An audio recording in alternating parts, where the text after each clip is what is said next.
اور ایک دوسرے کو جھوٹا نہیں کہتے۔ میں آفس میں جا کر بیٹھ گئی، مگر میرا دل گھبرا رہا تھا۔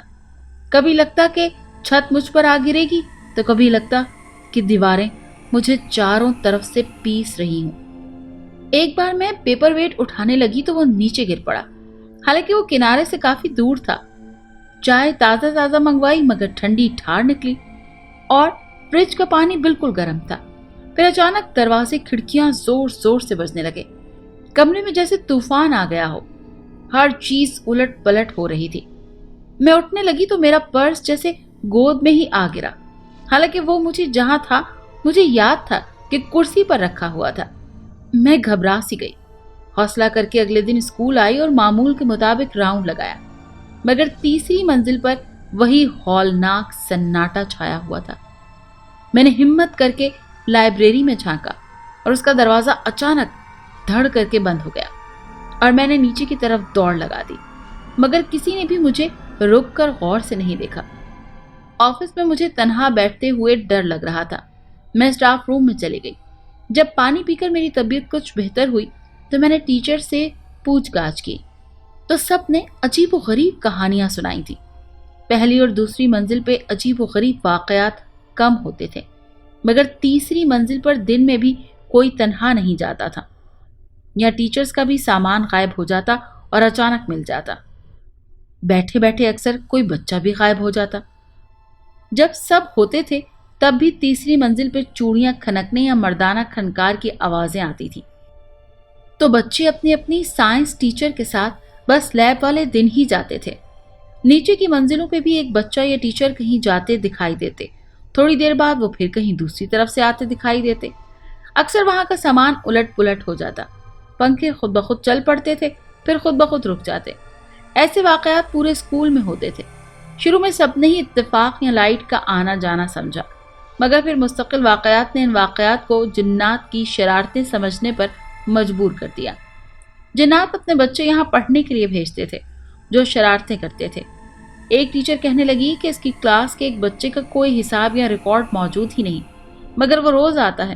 میں نے چیک کیا تو ایسا ہی تھا، رجسٹر میں اس کا کوئی نام پتہ درج نہیں تھا۔ میں نے جس ریسیپشنسٹ نے داخلہ دیا تھا اسے کہا کہ اس کے والدین سے رابطہ کریں، وہ فیس ادا کریں۔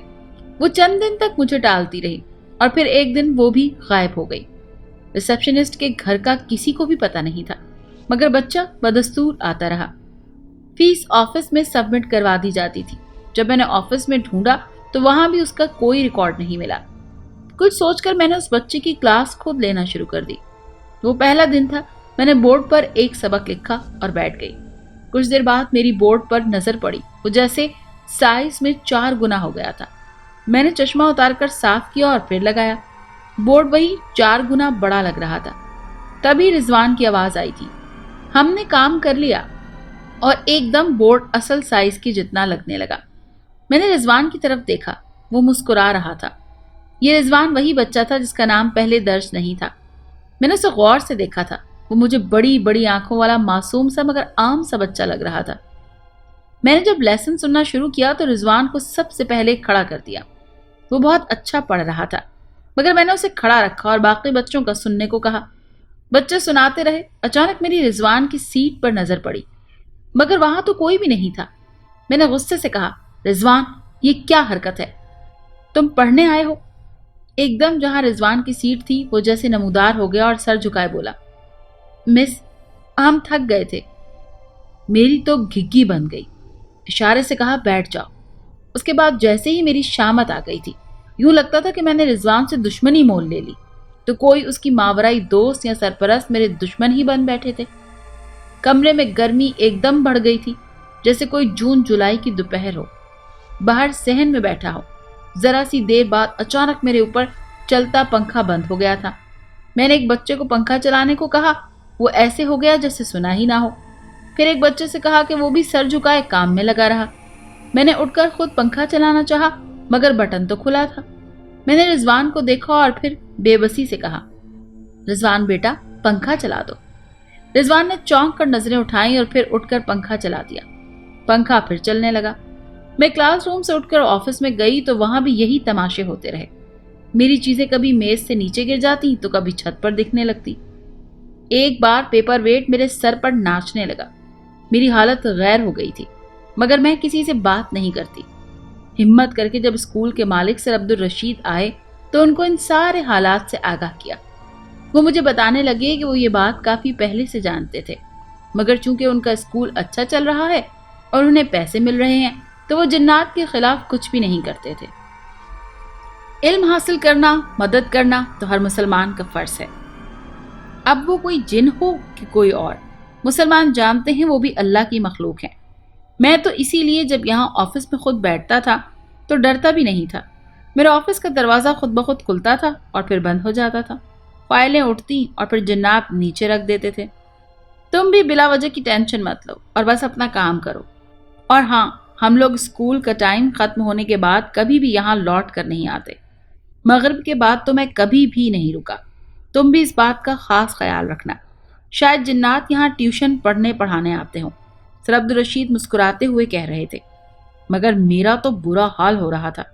میں اس مسئلے کو ختم کرنا چاہتی تھی. اب میں نے رضوان پر توجہ دینا شروع کر دی. اس سے بہت پیار سے پیش آنے لگی.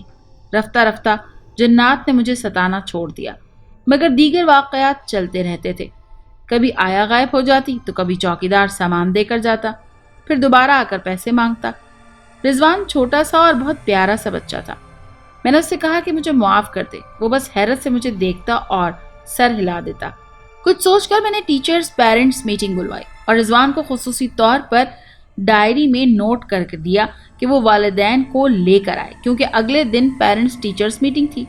اس نے اگلے دن کہا کہ اس کے والد باہر ہوتے ہیں اور والدہ پردہ کرتی ہیں. میں نے کہا کسی دادا یا چچا کو لے کر آؤ. وہ اگلے دن آیا تو بولا کہ اس کے دادا فوت ہو گئے ہیں اور چچا تو کوئی ہے ہی نہیں. میں اس سے پوچھتی کہ اور کون کون ہے تو وہ بہن بھائیوں کے نام بتانے لگتا اور وہ سب چھوٹے تھے. ایک 6 سالہ بچے کے اتنے سارے بہن بھائی کیسے ہو سکتے ہیں؟ مگر وہ معصومیت سے کہتا کہ وہ بس میرے بہن بھائی ہیں. میں نے تنگ آ کر کہا کہ اچھا امی کو بولنا کہ اب کل ایک خط اور ایک فیس مجھے بھیجیں تاکہ پتہ چلے کہ تم ان کے ہی بیٹے ہو. وہ اگلے دن ایک خوشبو میں بسا خط، چند رومال اور فیس کے پیسوں کے ساتھ مٹھائی کا ڈبہ بھی لے آیا تھا. اس کی والدہ نے خط میں بہت معذرت کر کے لکھا تھا کہ وہ بہت مجبور ہیں، کسی کو دھوکہ یا چوری کرنا نہیں چاہتی مگر اپنے بچے کو تعلیم یافتہ بھی دیکھنا چاہتی ہیں. آپ سے ہر مہینے پیسے مل جایا کریں گے. میں نے رضوان سے پوچھا کہ تم مٹھائی اور پیسے کہاں سے لائے ہو؟ پہلے تو وہ چپ رہا، پھر وہ بولا کہ میں جب صبح اٹھا تو میرے بابا دے کر جا چکے تھے. میں نے پوچھا کون سے ملک سے آئے تھے؟ وہ ان کے اسکول کیوں نہیں آئے؟ میں کیا بتاؤں مس، انہوں نے مجھ سے بھی باتیں نہیں کی. رضوان بولا. میں نے ایک اور خط لکھا کہ بی بی آپ جو بھی ہیں مجھے رضوان کے والد اور دیگر باتوں کی تفصیلات اور دستاویزات بھیجیں ورنہ آپ کے بچے کو کوئی سرٹیفکیٹ نہیں مل سکے گا. اگلے دن رضوان پھر خوشبو میں بسا خط اور ایک بہت قیمتی دوپٹہ لایا. خط میں لکھا تھا کہ بہن آپ ناراض مت ہوں، ہم اپنے بچے کو بس علم دینا چاہتے ہیں. اس کے والد کا نام فیضان ہے اور وہ اب جنگلات سے زمرد لا کر بیچتے ہیں. میں نے رضوان سے مذاق میں کہا مجھے ایک زمرد کا ٹکڑا بھی لا کر دینا تاکہ میں بھی امیر ہو جاؤں اور میرے پاس تمہارے والد کے کاروبار کا ثبوت بھی آ جائے. اگلے دن وہ ایک چھوٹا سا سبز رنگ کا پتھر کا ٹکڑا لایا اور ایک چھوٹا سا مٹھائی کا ڈبہ بھی مجھے دے گیا. میں نے ڈبہ کھولا تو اس میں سبز رنگ کا پستہ حلوہ تھا جو بہت مزیدار تھا. میں حلوہ اور زمرد گھر لے گئی اور امی کو سب کچھ بتایا. وہ مجھے سنار کے پاس لے گئیں تو اس نے زمرد دیکھا اور بولا کہ ہاں یہ اصلی ہے اور کافی مہنگا ہے، آپ کے پاس جو بھی ہو مجھے ہی بیچ دینا، ہم تو اس کی شادی کا زیور بنوائیں گے. اتنا کہہ کر امی نے اس زمرد کی مزید نئے نئے سے ٹکڑے کر کے ایک سیٹ بنوا لیا. میں نے رضوان کو کہا کہ امی ابو کی تصویریں لے کر آئے مگر اس نے کہا کہ امی ناراض ہو رہی تھی، وہ پردہ کرتی ہیں اور انہوں نے کہا کہ وہ مجھے بے دینوں کے اسکول سے نکال دیں گی. اور پھر میں نے اسے واقعی دوبارہ نہیں دیکھا. البتہ وہ اسکول آج بھی قائم ہے اور ایسے واقعات وہاں ہوتے ہی رہتے ہیں. آپ چاہیں تو اس اسکول کو گلستان جوہر میں جا کر خود بھی دیکھ سکتے ہیں. اگر آپ کو یہ کہانی اچھی لگی ہے تو اسے لائک کیجیے اور ہمارے چینل کہانی محل کو سبسکرائب کیجیے. اور ہاں، اگر آپ کے کسی دوست، رشتہ دار یا بہن کے ساتھ خدا نخواستہ اس طرح کا کوئی بھی واقعہ پیش آیا ہے تو ہمیں کامنٹ سیکشن میں اس کے بارے میں ضرور بتائیے.